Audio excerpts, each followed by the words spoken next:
హల్లెలూయా చెప్పలేకున్నారా? హల్లెలూయా హల్లెలూయా. దేవునితో సాన్నిహిత్యం పెరగాలి అంటే, దేవునితో సన్నిహితం పెరగాలి అంటే ఏం చేయాలి అన్న అంశంలో ఇప్పటికీ 8 అంశాలు చెప్పాను. గడిచిన వారం 9వ అంశం చెప్పాను. అందులో కొంతవరకే చెప్పాను, ఇంకొంచెం ఉంది కదా. ఏంటి ఆ 9వ అంశం? 8 అంశాలు ఏంటి? దేవునితో సన్నిహితం పెరగాలంటే మనం ఉండవలసిన వాతావరణం ఏంటి? లోకముతో కూడిన వాతావరణమా, ఆరాధనతో కూడిన వాతావరణమా? ఆరాధనతో కూడిన వాతావరణం. రెండోది ఏంటి? దేవునితో సన్నిహితం ఎవ్రీ వీక్లీ వన్సా, ఎవ్రీడే రిలేషన్షిప్పా? రైట్. మూడవది, ఆయనతో సన్నిహితం పెరగాలంటే ఎవరికి మొట్టమొదటి ప్రాధాన్యత ఇవ్వాలి? దేవునికి. 4వ మాట ఏం చెప్పాను? మన పైన పూర్తి అధికారం ఎవరికి ఇవ్వాలి? దేవునికి. 5వదిగా ఏం చెప్పాను? మన పాపములు ఒప్పుకొని విడిచిపెట్టాలని చెప్పాను. 6వదిగా ఏం చెప్పాను?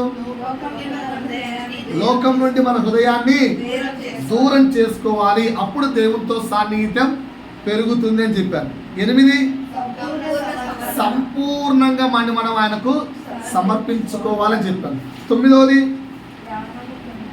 8వది, ప్రాణము కంటే ప్రాణము పెట్టునంతగా ఆయన మనం ప్రేమించాలి. 9వది ఏం చెప్పాను? 9వది ఏం చెప్పాను? ఎగ్జాంపుల్ చెప్పానా? ఏంటది? లూకాసు వార్త 19వ అధ్యాయం, లేదంటే లూకాసు వార్త 25వ అధ్యాయంలోకి సరే మత్తయి సువార్త 25వ అధ్యాయంలోకి రండి. సేమ్ కాంటెంట్ అక్కడ ఉంటుంది. మత్తయి సువార్త 25వ అధ్యాయము 14 నుంచి 30 వరకు ఉన్న కాంటెంట్ నుంచి కొన్ని పదాలు నేర్చుకున్నాం. ఏంటి ఆ పదాలు? ఒకటి, ఇక్కడ రాజకుమారుడు ఉంది. ఎవరు ఆ రాజకుమారుడు? యేసు. తన దాసులను పిలిచి, ఇక్కడ లూకా ఇది సేమ్, తన దాసులను పిలిచి, ఎవరా దాసులు? మనమేం చెప్పాం?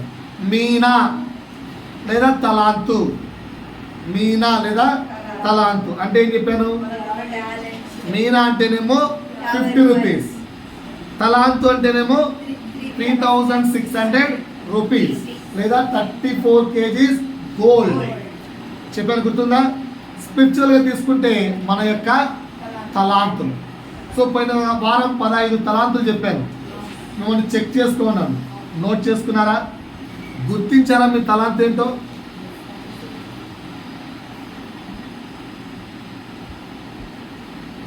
గుర్తించారా మీ తలాంతు ఏంటో? సహోదరుడా సహోదరి, సహోదరుడా సహోదరి, చెప్పడం వరకే ఇక్కడ నిల్చున్న దాసుడికి పని. అన్నం పెట్టడం వరకే అమ్మా నాన్నకు అని. పెట్టిన తర్వాత తినడము తినకపోవడము, దాన్ని ఉపయోగించుకోకపోవడం మీ బాధ్యత, మీ పని. ఒక దాసుడు అయ్యా వారం రోజుల్లో యాక్చువల్ తలాంతులు మీరు గుర్తించాలి. ఎలా గుర్తించాలో కష్టమవుతుంది కనుక ఉదాహరణగా ఒక 15 తలాంతులు చెప్పాను. అవి కాక మీకు ఇంకా ఏమైనా ఈ భూమి మీద తలాంతులతో దేవుడు పంపించాడా గ్రహించండి, తెలుసుకోండి అని చెప్పాను. ఎవరు గ్రహించుకోలేదు. సరే, ఇంకొక వారం సమయం తీసుకోండి. ఇంకొక వారం నాకు దేవుడు ఇచ్చిన తలాంతు ఏంటో నాకు చెప్పాల్సిన అవసరం లేదు, మీరు గ్రహించుకుంటే చాలు. రైట్. ఇంకొక మాట మాట్లాడాను. మొత్తం 3 ప్రశ్నలు వేసాను. ఏంటది? క్రీస్తు రాకడ మీకు తెలుసా అని ప్రశ్న చేశాను. ఆన్సర్ ఏం చెప్పాను? నో. ఎగ్జాక్ట్లీ అయితే మనకు నో తెలీదు. అప్రాక్సిమేట్లీ మనం దగ్గరగా ఉన్నాం అని చెప్పచ్చు. క్రీస్తు రాకడ సమీపంగా ఉంది అని చెప్పచ్చు. ఎందుకు చెప్పచ్చు? ఎలా చెప్పచ్చు? జరుగుతున్న విపత్తులను బట్టి అవన్నీ క్రీస్తు రాకడకు ముందు జరగబోయే సూచనలు కనుక బైబిల్లో యేసు చెప్పాడు కనుక రాకడ సమీపంగా ఉంది అని గుర్తించగలం. కరెక్టా? రెండో ప్రశ్న ఏం వేశాను? వ్యాపారము చేయమన్నాడు. ఏ వ్యాపారం చేస్తారు? ఎవరికి ఏ తలాంతు ఉంటే ఆ తలాంతుతో సంబంధించిన వ్యాపారమే చేయగలుగుతాడు. అందుకే తలాంతులు గుర్తించండి అని అడిగాను. మూడో ప్రశ్న ఏం వేశారంటే, ప్రస్తుతం మీరు ఏ స్టేజ్లో ఉన్నారు? గుర్తించే స్టేజా, అసలు గుర్తించని స్టేజా, ఆల్రెడీ గుర్తించి వ్యాపారాన్ని ప్రారంభించిన స్టేజా, లేదా వ్యాపారంలో ప్రయాసపడుతున్న స్టేజ్లో ఉన్నారా? ప్రయాసపడి నా పని తుదముట్టించింది అని పౌలు చెప్పినట్టుగా ఆయన రాకడకై ఎదురు చూస్తున్న స్టేజ్లో ఉన్నారా? పోయిన వారం మనం నేర్చుకున్న ఆన్సర్, మనం ఎవరు కూడా ఇంకా తలాంతే గుర్తించని స్థితిలో ఉన్నాం. అందుకే పోయిన వారం నొక్కి మరి చెప్పానమ్మా, దయచేసి మీకు దేవుడిచ్చిన తలాంతును గుర్తించండి అని, సామర్థ్యాలను గుర్తించండి అని. అయినా పట్టించుకోలేదు. ఈ వారం అన్నా ప్రయత్నించండి. ఆ తర్వాత ఇంకొక మాట చెప్పాను. ఏంటన్నమాట? రిజల్ట్ 2 వచ్చాయి. ఏంట 2? బల నమ్మకమైన మంచి దాసుడా అని కొందరిని పిలిచాడు, చెడ్డదాసుడా అని కొందరిని పిలిచాడు. దేవుడు మనల్ని ఎవరు పిలుస్తాడు? ఇప్పుడు మనం ఉన్న సిచ్యువేషన్ బట్టి మనం చెడ్డదాసుడా అని పిలిపించుకునే వారిగా ఉన్నామా, లేదా బల నమ్మకమైన మంచి దాసుడా అనే స్టేజ్కి వెళ్దామా? సమయం ఉన్నప్పుడే సద్వినియోగపరచుకోవాలా, సమయం పోయినాక ఏడుతామా? దేవుడి మాట సమయం ఉండగానే నీ యొద్దకు వస్తుంది. దేవుడి హెచ్చరిక నీ సమయం ఉండగానే నేను దేవుడు హెచ్చరిస్తాడు. అది దాసుల ద్వారానో, ఇంకొక వ్యక్తి ద్వారానో, నీ పక్కింటి వ్యక్తి ద్వారానో, నీ ఇరుగు పొరుగు వ్యక్తి ద్వారానో, ఎలాగొకలాగు దేవుడు ఖచ్చితంగా నిన్ను హెచ్చరిస్తాడు. సమయం ఉన్నప్పుడే సద్వినియోగపరచుకుంటే మంచి దాసుడిగా మారిపోతాం, లేదంటే చెడ్డదాసుడిగానే మిగిలిపోతాం. సో ఇప్పుడు ఈ చెడ్డదాసుడు మంచి దాసుడికి ఉన్న వ్యత్యాసం ఏంటో గమనిద్దాం. ఒక 10 మాటలు చెప్తానన్నాను, ఒక 3 చెప్పాను ఆల్రెడీ. ఏంటి చెప్పాను? చెడ్డదాసుడు ఎలా ఉంటాడంటే స్వార్థముతో ఉంటాడు. మనలో స్వార్థం ఉందా లేదా చెక్ చేసుకోండి. వాడికి ఏదైనా మేలు చేస్తే నాకేంటి లాభం, ఈ స్వభావం ఉందా లేదా? వాడికి ఇస్తే నాకేంటి లాభం? వాడికి సువార్త ప్రకటిస్తే నా ఇంట్లో ఏమైనా ఆశీర్వాదం వస్తుందా? వాడికి వెళ్ళి దేవుడి గురించి చెబితే, వాడిని సంఘంలోకి నడిపిస్తే, ప్రభువులోకి నడిపిస్తే నాకేంటి లాభం? ఎందుకంటే సంఘంలోకి నడిపించిన తర్వాత ఆ కుటుంబము పాస్టర్ యొక్క అకౌంట్లోకి వెళ్ళిపోతుంది, నా అకౌంట్లోకి రాదుగా, నాకేంటి లాభం? చాలామంది ఇలాంటి తప్పులు చేస్తున్నారు. ఏ కుటుంబము ఏ పాస్టర్ అకౌంట్లోకి రాదు, ప్రతి కుటుంబము పరిశుద్ధాత్ముడి అకౌంట్లోకే వస్తుంది. చర్చిలో ఇప్పుడు 1,00,000 మంది ఉన్నారంటే ద బెస్ట్ ప్లేస్ ఎవరికి ఉన్నారు? ఇప్పుడు సతీష్ కుమార్కే ఉండాలి. అలా రూల్స్ ఏం లేవు దేవుని దగ్గర. అర్థమవుతుందా? చెడ్డదాసులకు ఉండే గుణం ఏంటి? స్వార్థం. పోయిన వారం చెప్పాను, కొంచెం మాట్లాడితే నిద్ర అనే సాతాను పట్టుకోదు, లేదంటే నిద్రలోకి వెళ్ళిపోతారు హ్యాపీగా. 2, నిజాయితీ ఉండదు చెడ్డదాసు దగ్గర. మరి మంచి దాసు దగ్గర నిజాయితీగా ఉంటాడు. 3వ క్వాలిటీ ఏం చెప్పాను? 3వ వచ్చి సోమరితనం, లేజినెస్. ఉందా లేదా? ఉందా లేదా? ఉందా లేదా? దీని గురించి మాట్లాడితే బాధ, వేదన, దుఃఖము తప్ప మనిషికి ఏమీ రాదు. ఎంత సోమరిగా మనం ఉన్నామంటే ఆలోచించుకుంటే వచ్చే వారం చెప్తాను దీని గురించి, ఓకేనా? వచ్చే వారం దీని గురించి ఇంకొంచెం నీట్గా చెప్తాను, ఓకేనా? రైట్. 4వ మాటలోకి వెళ్దాం. చెడ్డదాసులకు ఉండే లక్షణాల్లో 3 చెప్పాను. ఒకటేంటి? ఫస్ట్ది స్వార్థం, 2వది నటన, 3వది సోమరితనం, ఓకేనా? 4వది రాసుకోండి, యజమాని పట్ల అసహ్య భావం. యజమాని పట్ల అసహ్య భావం ఎవరికి లేదా? మన యజమానుడు ఎవరు? యేసు. యేసు పట్ల అసహ్య భావం ఎవరికి లేదా? ఎవరికి లేదా? ఎవరికి లేదా? ఎవరికి లేదా? యజమాని పట్ల అసహ్య భావం ఎవరికి లేదా? ఓకేనా? అర్థం చెప్తాను, ఆలోచించుకోండి. ఓకేనా? ఉంటే తొలగించుకోండి, సరి చేసుకోండి. ఓకేనా? యజమాని పట్ల అసహ్య భావం అంటే ఫీలింగ్ ఏమనుకుంటారు తెలుసా? నేనెప్పుడు దేవుణ్ణి అసహించుకోలేదబ్బా, నేనెప్పుడు యేసయ్యను అసహించుకోలేదబ్బా, నేనెప్పుడు యేసయ్యను చీచు అనలేదబ్బా. ఓకేనా? దీన్ని అసహ్య భావం అని మీరు అనుకుంటున్నారు. ఓకేనా? నేను చిన్న మాట చెప్తాను. ప్రేమ అంటే అర్థం ఏంటి? బాగా ప్రేమించడం. నేను ఎలా చెప్తాను తెలుసా? ఎప్పుడు అసహించుకోకపోవడం. భార్య అంటే నాకు చాలా ఇష్టం అని చెప్తే అర్థం ఏంటో తెలుసా?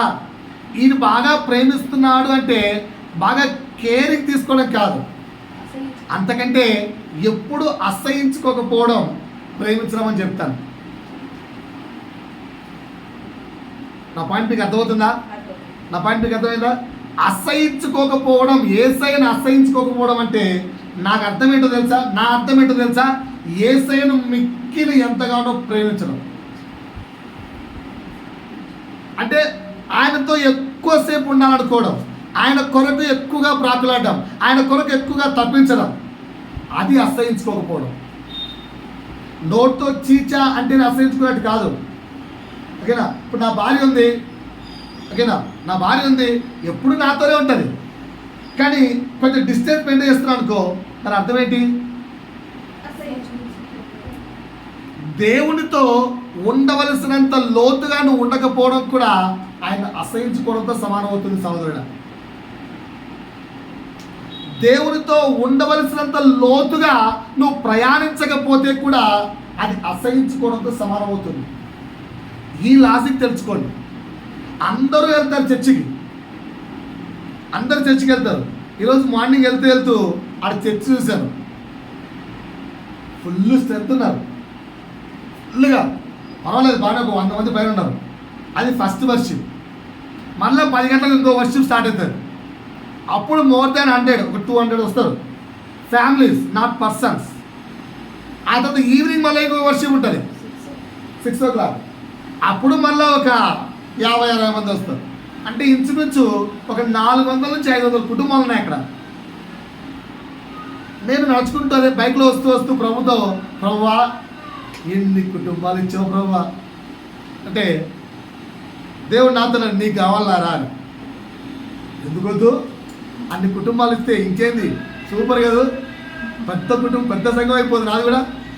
కదా ఆ నాది కూడా అనేది పాపం రాను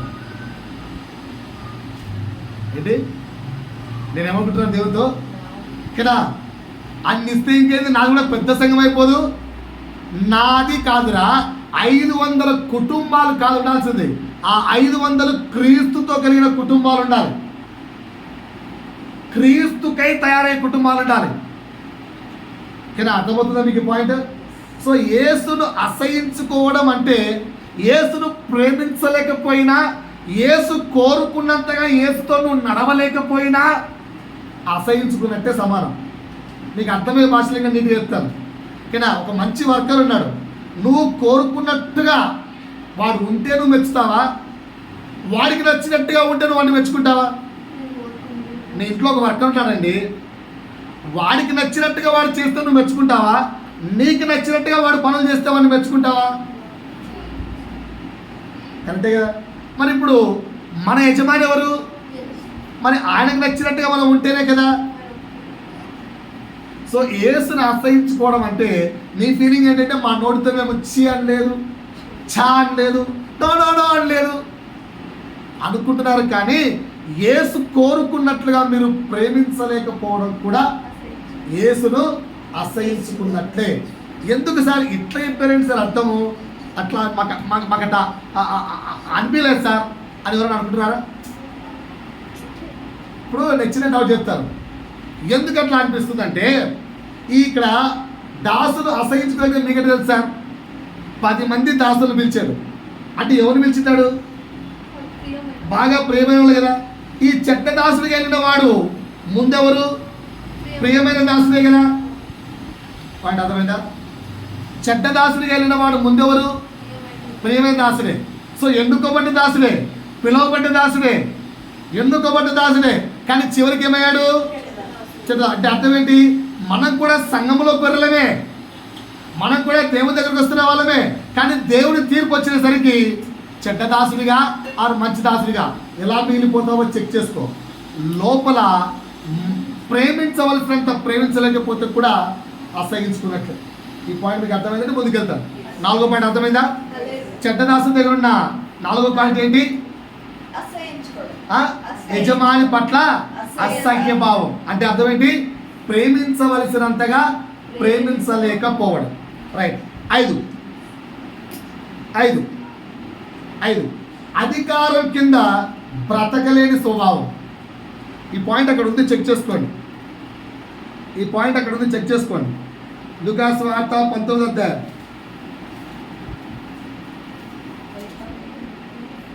14వ వచనం. లూకా 19:14. లూకా 19:14 అమ్మా. అయితే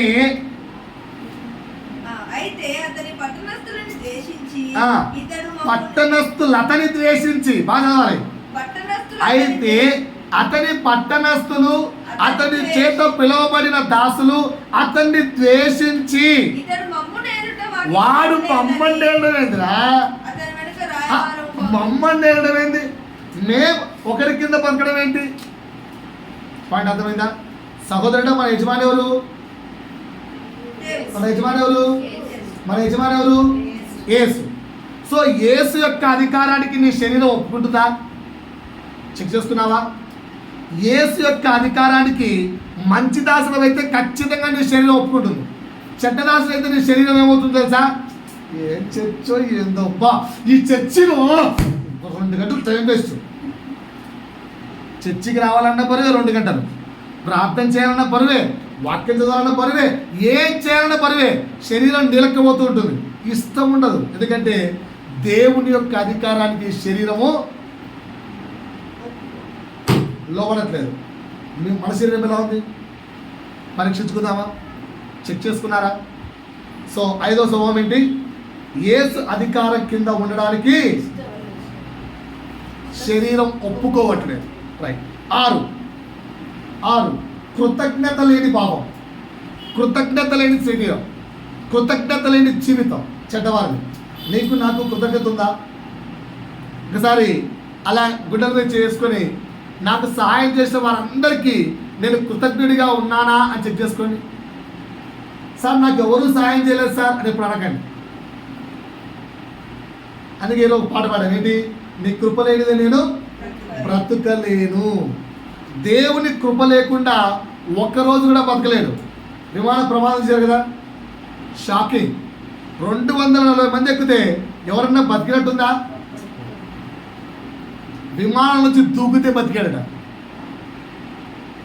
విమానంలో ఉన్నవాళ్ళు చనిపోయారు, విమానం నుంచి దూకితే బ్రతికాడు. దాన్నే దేవుడి కృప అంటారు.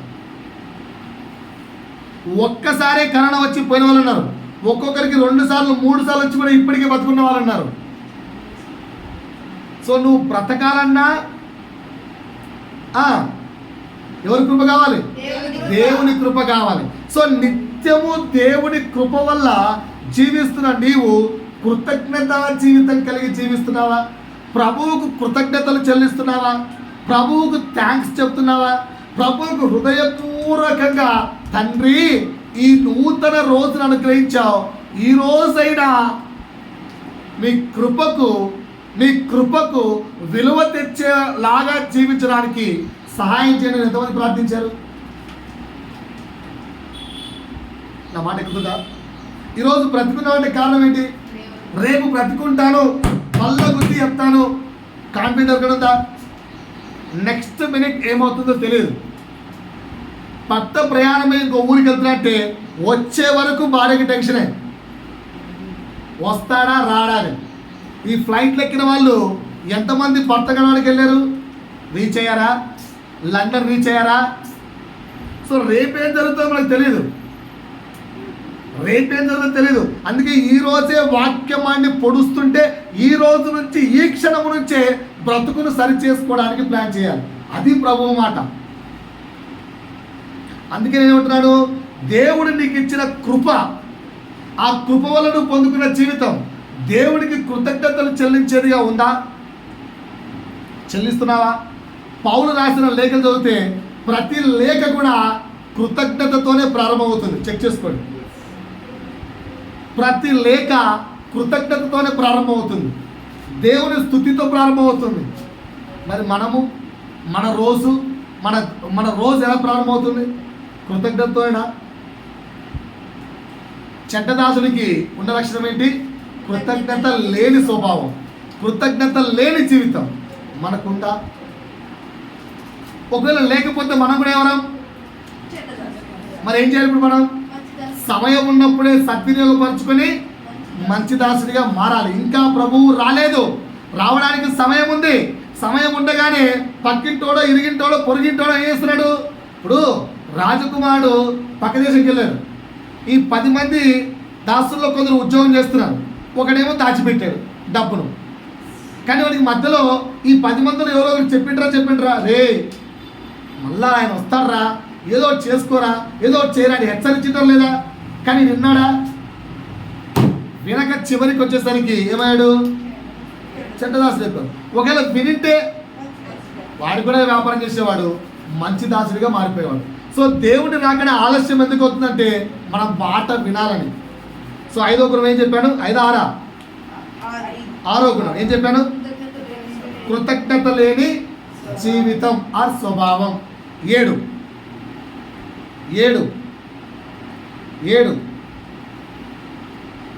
ఫ్రీడమ్ ఓకేనా? స్వేచ్ఛను కోరుకునే స్వభావం. చెడ్డవాడికి ఉన్న స్వభావం ఏంటి? ఫ్రీడమ్.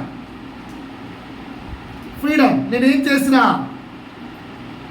చేసినా నన్ను ఎవరు అడగద్దు. నేనేం చేసినా నాకెంతో ఎవరు పైన అథారిటీ ఉండకూడదు. I am the boss, I am the superior. నాకు ఒకరికి లెక్క చెప్పాల్సిన అవసరం లేదు. ఈ స్వభావం తప్పు. పిల్లలు ఎవరికి లెక్క చెప్పాలి? తల్లిదండ్రులకు. కరెక్టే కదా? భార్య ఎవరికి లెక్క చెప్పాలి? భర్త ఎవరికి లెక్క చెప్పాలి? భార్య.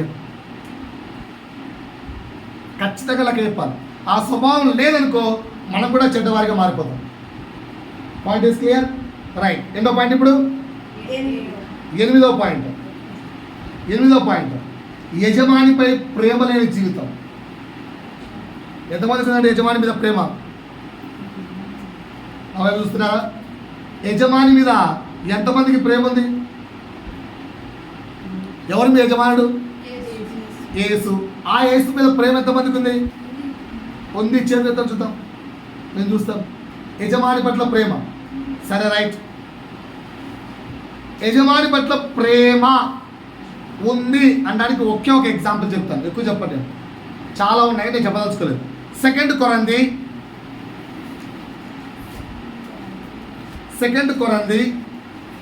వెళ్ళండి ఒకసారి, వెళ్ళారా? 5వ అధ్యాయము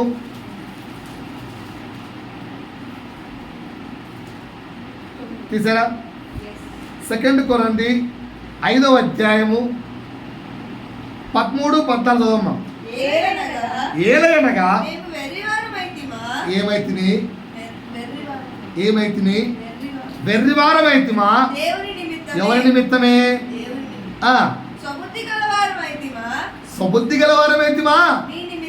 నీ నిమిత్తమే. ఏంటట? క్రీస్తు ప్రేమ ఏం చేయుచున్నది? బలవంతము చేయుచున్నది కనుక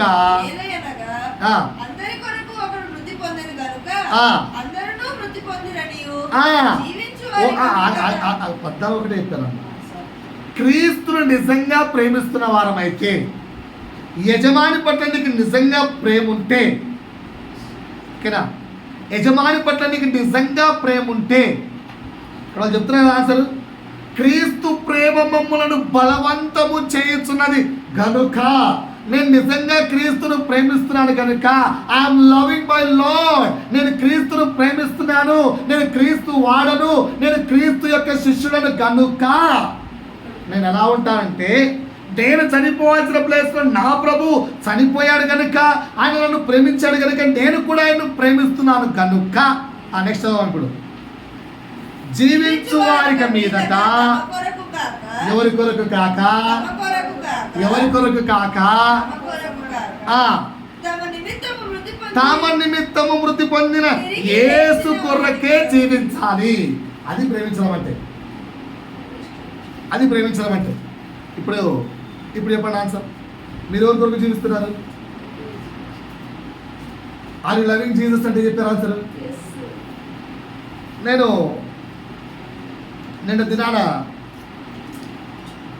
దినాన మా స్కూల్లో అంటున్నారు 10th క్లాస్కి మంచి ర్యాంకులు రావాలని. నేను అనుకుంటాం మాట అంటే ర్యాంక్ వచ్చేస్తుందా? నేను కూడా అంటా రేపు నేను prime minister of the India అవుదామని. అయిపోతానా? ఓకేనా? అయిపోతానా? నేను కూడా అంటా నేను కూడా పౌలంతటి భక్తులు కావాలని. అంటే అయిపోతానా? మాట అనడం ఈజీ, మాట అనడం ఈజీ. ఒకనొకసారి ఒకటి చెప్పేవాడిని, శ్రీలంక ప్రాంతంలో అనుకుంటా, ఐ థింక్ ఆ దేశాల మధ్యలో క్రిస్టియన్స్ అంటే రోజుకు ముగ్గురు చంపేసేవాళ్ళు.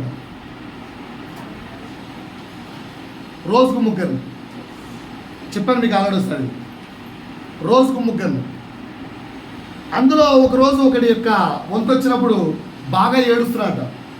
ఏడుస్తుంటే ఈ పాస్టర్ వెళ్ళి, ఎందుకురా ఏడుస్తావు, ఈరోజు కాకపోతే రేపైనా మా యొక్క డే వచ్చేది, నీకు ఈరోజు వచ్చింది, ప్రార్థన చేసి పంపిస్తాను లేరా, మరణము శాశ్వతం కాదు, భూలోకం టెంపరీరా, పరలోకం నిత్యరాజ్యం రా, నువ్వు అక్కడికి వెళ్తావు, చింతించకు, ఎన్ని కష్టాలు దేవుళ్ళలో పడ్డా ఒకనొక రోజు దేవుడు మనం లేపుతాడు అని గొప్ప గొప్ప మాటలను చెప్తే ఆ వ్యక్తి ఇంకా ఏడుస్తున్నాడంట.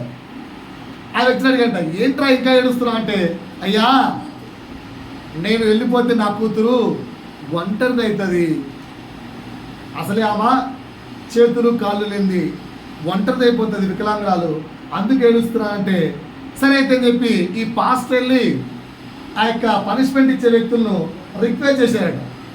సార్ వాడిని వదిలేయండి సార్ అని. మొత్తానికి పాస్టర్ వచ్చి, పర్లేదురా ఈరోజు నీకు శిక్ష లేదు, నువ్వు వెళ్ళిపో, నీ కూతురుతో హ్యాపీగా ఉండిపోన్నాను. మరి నా శిక్ష ఎప్పుడు పాస్టర్ అంటే, దేశంలో ఉన్న జనులందరూ చనిపోయినాక లాస్ట్ రోజు నీ శిక్ష రా అని చెప్పాను. అది మేబీ ఒక 5 years పట్టచ్చు అనుకుంటా. అందరి జనులు రోజు ముగ్గురు చదువుతుంది. ఇప్పుడు ఎంత వచ్చింది ఎప్పుడు? ఇంకొక 5 సంవత్సరాలు. అర్థమవుతుందా? అంటే వీడికి 5 సంవత్సరాల వరకు వాళ్ళ కూతుర్ని హ్యాపీగా చూసుకోవచ్చు, అన్నీ చేసుకోవచ్చు. వెళ్ళిపోయాడు, బయటికి వెళ్ళిపోయాడు. కానీ కండిషన్ ఏంటో తెలుసా? రోజుకి ఎంతమంది చనిపోవాలి? వీడు వెళ్ళిపోతే ఎంతమంది చచ్చిపోయినట్టు? రూలు అతిక్రమించనట్ట వాళ్ళు ఎందుకు ఒప్పుకుంటారు? ముగ్గురైనా చనిపోవాల్సిందే. సో మరి ఆ మూడో వ్యక్తి ఎవరు?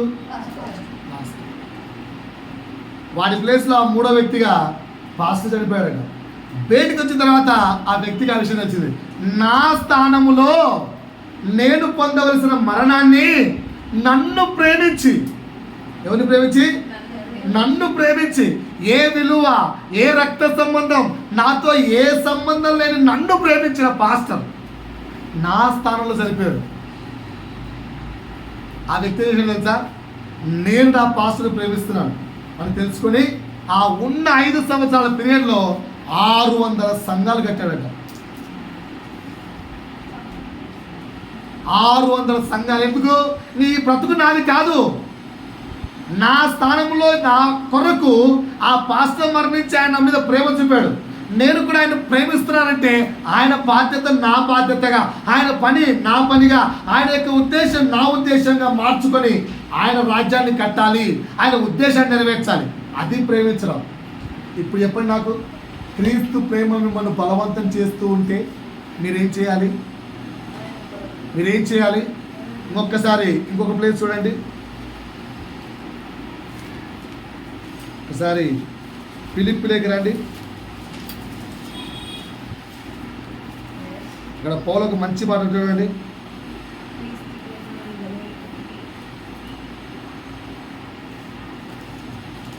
కొలసి 1:24 పౌలు ఎంత మాట చూడండి.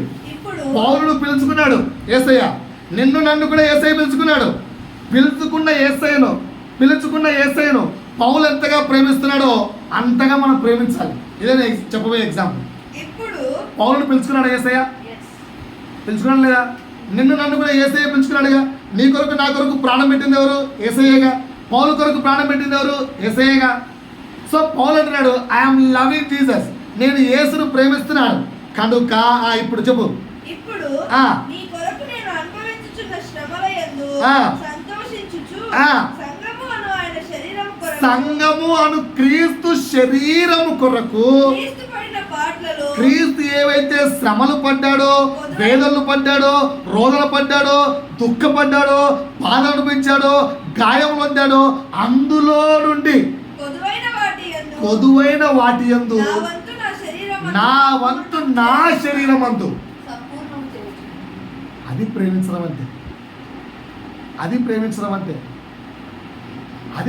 అంటే, పాయింట్ అర్థమైందా? ఇప్పుడు చెప్పండి, యజమాని పట్ల ప్రేమ కలిగి ఉన్నామా? మాట మాత్రం ఉన్నామా? క్రియలు కలిగి ఉన్నామా? క్రియలు లేని విశ్వాసము వ్యర్థము. క్రియలు లేని విశ్వాసము వ్యర్థము. క్రియలు లేని ప్రేమ వ్యర్థం. ఇప్పుడు నేను ఉన్నానండి, ఓకేనా? ఇప్పుడు నా భార్యకు ఒక రింగ్ తెచ్చాను, హ్యాపీగా ఫీల్ అవుతుంది? ఫీల్ కదా? ఎందుకు ఫీల్ అవుతుంది? Love gift. ఫీల్ అవుతుంది? ఫీల్ కదా? ఓకేనా? ఇచ్చే మీ అమ్మ పెట్టుకో అని అనుకో, ఫీల్ అవుతుందా? ఫీల్ కాదా? ఎందుకు ఫీల్ అవుతుంది? రెండు ఫీలింగ్స్లో డిఫరెంట్ ఏంటి? రింగ్ తెచ్చినప్పుడు ఫీల్ అయింది, అదే రింగ్ను పిల్లలకి ఇచ్చి పెట్టమన్నప్పుడు ఫీల్ అయింది. ఈ రెండు ఫీలింగ్లు సేమేనా? డిఫరెన్స్ ఏమైనా ఉందా? ఏంటి ఆ డిఫరెన్స్? తెచ్చినప్పుడు నా భర్త నన్ను ప్రేమిస్తున్నాడు అని ఫీల్ అయింది. పిల్లలకి ఇచ్చి పెట్టమన్నప్పుడు ఆయన నన్ను ఏదో ఒక వస్తువులాగా ప్రేమిస్తున్నాడు అంతే, రియల్గా నాకు ప్రేమించట్లేదు. సో క్రీస్తును మనం రియల్గా ప్రేమిస్తుంటే ఆయన యొక్క శ్రమ ఎలా కావాలి? మన శ్రమగా. ఆయన యొక్క ఉద్దేశం మన జీవితంగా, ఆయన యొక్క నిర్ణయం మన యొక్క జీవితంగా, ఆయన యొక్క కోరిక మన యొక్క జీవితంగా, ఆయన రాజ్యము కట్టడం మన యొక్క జీవిత గమ్యముగా మారిపోవాలి. అది ప్రేమించడం. ప్రేమించారా అండి? చెప్పరేంటండి? ప్రేమిస్తున్నామా? పాయింట్ ఉందా మన దగ్గర? సో ఇప్పుడు ఎన్ని పాయింట్లు చెప్పాను? 8 ఒకసారి రివైండ్ చేద్దామా? చెడ్డదాసుడికి ఏముందట? స్వార్థం. నాకేంటి లాభం అన్న స్వార్థం. రెండోది ఏముందట? నిజాయితీ లేని తనం, అంటే నటనా జీవితం. మూడోది ఏముందట? సోమరితనం. నాలుగోది ఏముందట? యజమాని పట్ల అసహ్య భావం. ఐదోది ఏముందట? అధికారం కింద బ్రతకలేని స్వభావం. 6 7 స్వేచ్ఛ కొరకు ప్రాకులాడే స్వభావం. 8 యజమానిని ప్రేమించలేని స్వభావం. 9 భయం. 9 భయం. ఏంటన్నా మీకు ఈ యొక్క ఉపమానం నుంచి ఇది కనిపించింది. ఇక్కడ భయం ఎక్కడుందన్నా? నేను నిజంగా అంటాను, యజమాని అంటే భయం ఉంటే ఆ చెడ్డదాసులు ఏం చేసేవాడు? యజమాని చేయమన్నాడు. సార్ చదవండి అక్కడ, తీయండి లూకా సువార్త 19వ అధ్యాయం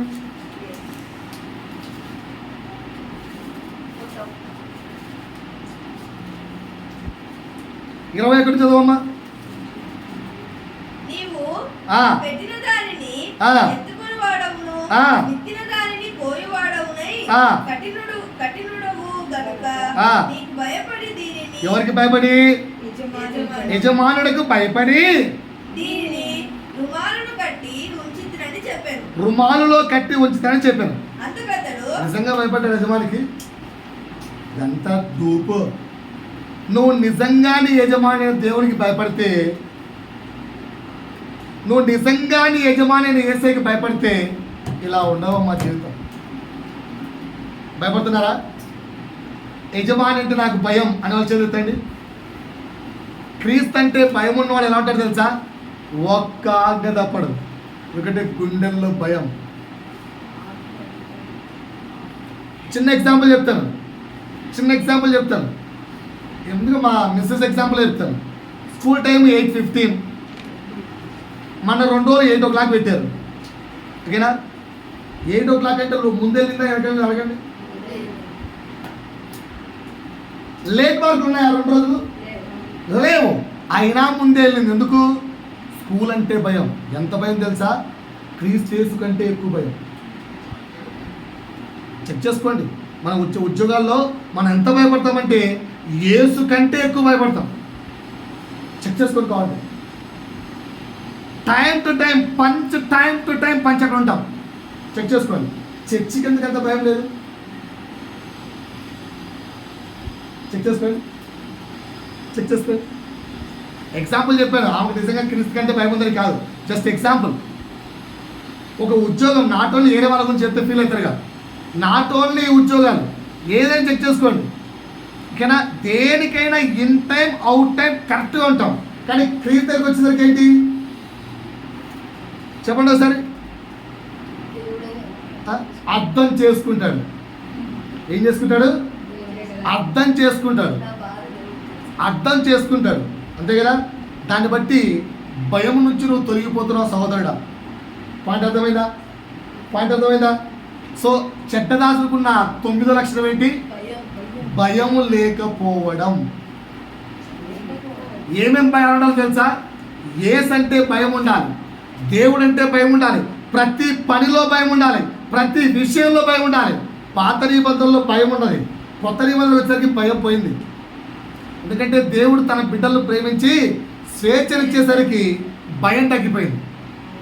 ఇప్పుడు చర్చికి ఈరోజు ఒక అర్ధగంట లేట్ వచ్చిన వారికి కాళ్ళు పనిచేయకుండా పోవును అని దేవుడు చెప్పాడు అనుకో, ఎంతమంది అర్ధగంట లేట్ వస్తారు చెప్పండి?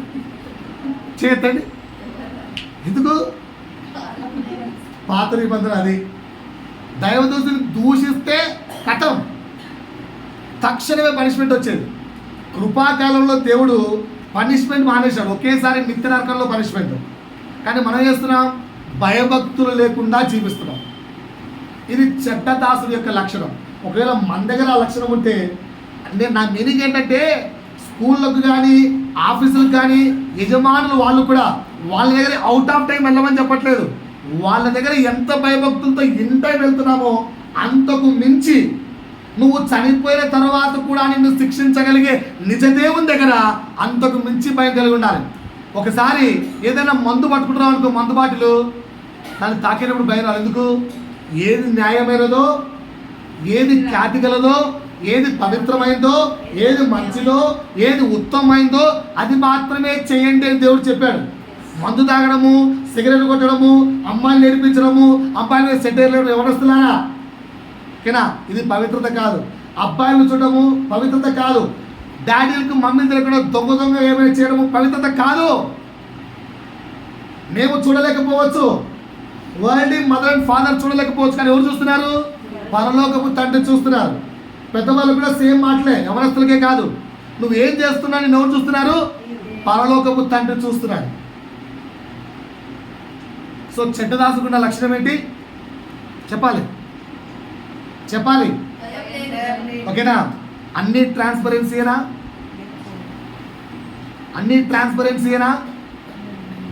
నీ భర్త దగ్గర నువ్వు అంతా ట్రాన్స్పరెంట్గానే ఉన్నావా? అన్నిట్లో కుటుంబంలో ట్రాన్స్పరెన్సీగా ఉన్నావా? అమ్మా నాన్న దగ్గర నువ్వు ట్రాన్స్పరెన్సీ ఉన్నావా? లేదంటే ఎప్పుడైనా అబద్ధాలు పలుకుతున్నావు అంటే అర్థం ఏంటి? దేవుడి యందు భయభక్తులు లేకుండా ఉన్నావు. చూచుచున్న దేవుడు ఆయన. ఈ మాట గుర్తుపెట్టుకోండి, ఓకేనా? ఇంకొక భయం చెప్తున్నాను. భయంలో 2 రకాల భయం చెప్తున్నాను. ఒకటి దేవుడు అంటే భయం, రెండోది మరి యజమాని అంటే నిజంగా అంత భయం ఉన్నోడు వడ్డీ వ్యాపారం చేయొచ్చు కదా, ఇస్తే వడ్డీ అన్న వస్తుంది కదా. వడ్డీ వస్తే అంత ఎంతో వచ్చిన యజమానితో పనిష్మెంట్ అవుతుంది కదా. ఎందుకు ఇవ్వలేదంటారు? ఏమైనా ఆలోచించి చెప్తారా?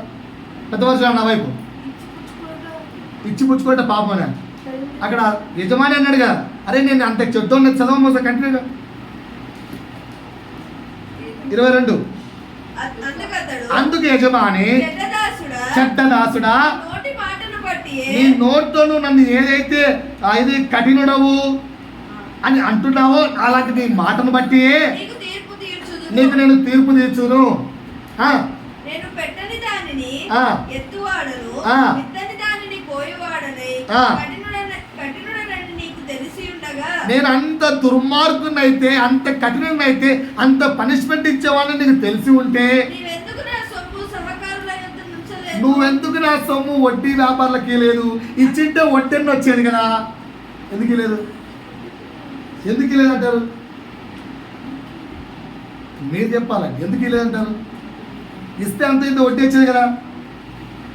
అయ్యా నా వైపు క్రైస్తవులారా,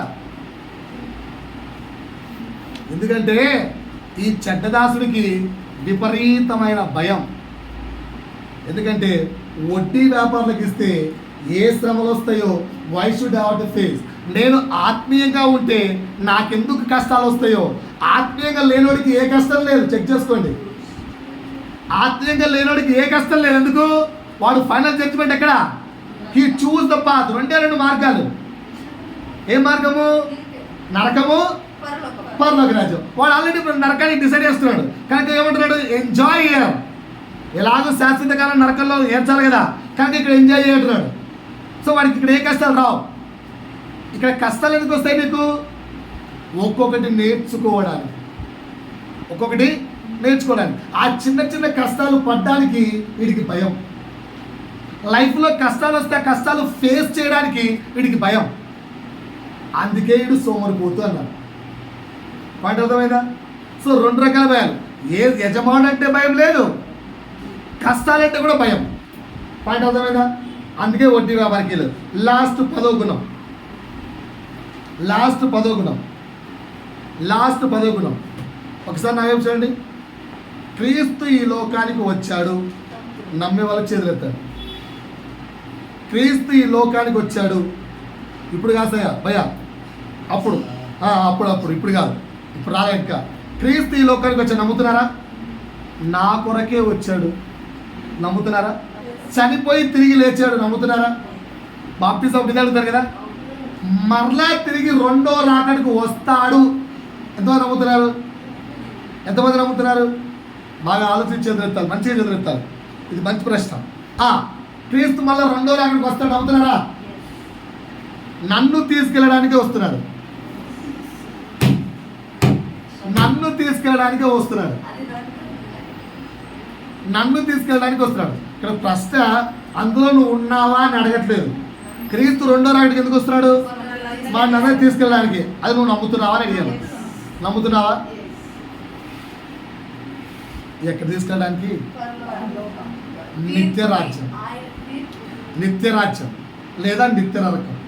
నిత్యరాజ్యం లేదా నిత్య నరకం. నువ్వెక్కడ ఉన్నావు అనుకుంటున్నావు? నిత్యరాజ్యంలోనా నిత్య నరకంలోనా? నిత్యరాజ్యమైన పరలోక రాజ్యంలోనా, నిత్యము నిలిచి ఉండే శ్రమల రాజ్యమైన నరకంలోనా? Answer please. ఏం పలకరేంటండి, చిన్న చిన్న ఆన్సర్ చెప్పలేదు. మరి చెప్పండి, పరలోక రాజ్యమేనా? అందులో నువ్వు ఉంటావని కాన్ఫిడెన్స్ ఉందా? మరి లేదు అంటే క్రీస్తు రాకడపై నీకు నమ్మకం ఉన్నట్టయింది. క్రీస్తు రాకడ నువ్వు నమ్మినట్టు. చిన్న ఎగ్జాంపుల్ చెప్తానండి. ఇప్పుడు ఊరికి వెళ్ళి నేను ఈరోజు ఇంటికి వస్తున్నానంటే ఇల్లు చదువుతావా లేదా? నీ ఇంటికి వస్తానంటే ఇల్లు చదువుతావా లేదా? ఎందుకు? వస్తున్నాడు అని నమ్మకం, వస్తున్నాడని విశ్వాసం. ఓకేనా? రాకపోతే అని డౌట్ కదా ఉంటుందా? లేదు. పూర్తిగా నువ్వు నమ్ముతున్నావు కనుక సత్యం. ఒకవేళ రాదు అని కన్ఫర్మ్గా తెలుసు అనుకో, ఇప్పుడు నువ్వు క్రీస్తు తిరిగి వస్తాడని సర్దినప్పుడు ఈ శరీరాన్ని ఎలా సర్దుకుంటావు? పవిత్రత అనే వస్త్రంతో సర్దుకుంటావు. సర్దుకోలేదంటే అర్థం ఏంటి? ఆయన వస్తాడని నువ్వు ఇంకా నమ్మట్లేదు అంటాం. పాట అర్థమైందా? చెడ్డదాసుడు పైకి క్రీస్తు రాకడ నమ్ముతాడు కానీ హృదయాంతరంగంలో విశ్వాసం ఉంచడు. నువ్వు నేను నిజంగా క్రీస్తు రాకడ విశ్వసించినట్లయితే, నమ్మినట్లయితే, ఆయన వస్తాడని యొక్క హృదయము పళ్ళ గుద్ది చెప్పినట్లయితే నీ శరీరము పవిత్రత అనే వస్త్రాన్ని ధరించుకుంటుంది. నీ హృదయము పరిశుద్ధత అనే వస్త్రాన్ని ధరించుకుంటుంది. ధరించుకుంటుందా?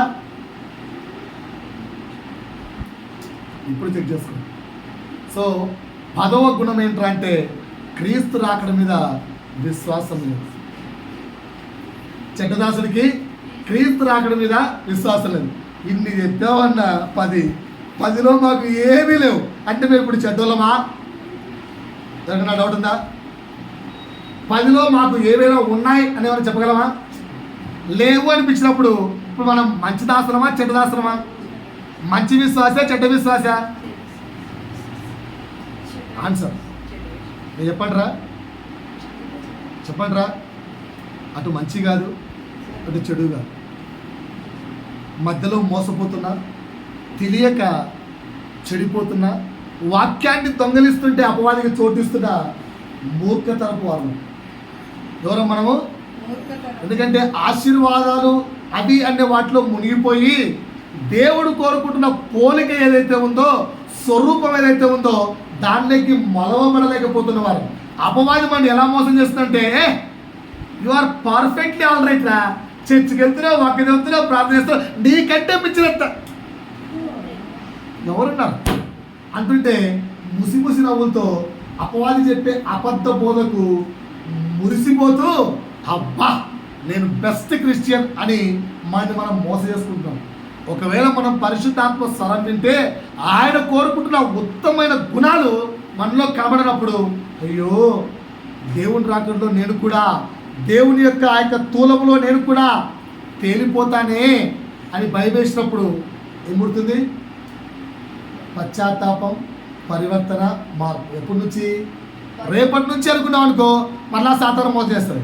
ఈ క్షణము నుంచే అనుకుంటే దేవుడు నిన్ను కాపాడతాడు. సో 9వ మాట ఏంటో తెలుసా?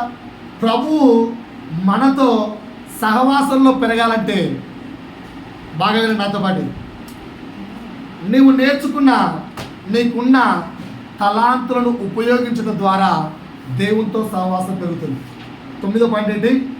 నువ్వు ఏ స్థితిలో ఉన్నావో నాకు తెలియదు, నువ్వు ఏ పరిస్థితిలో ఉన్నావో నాకు తెలియదు.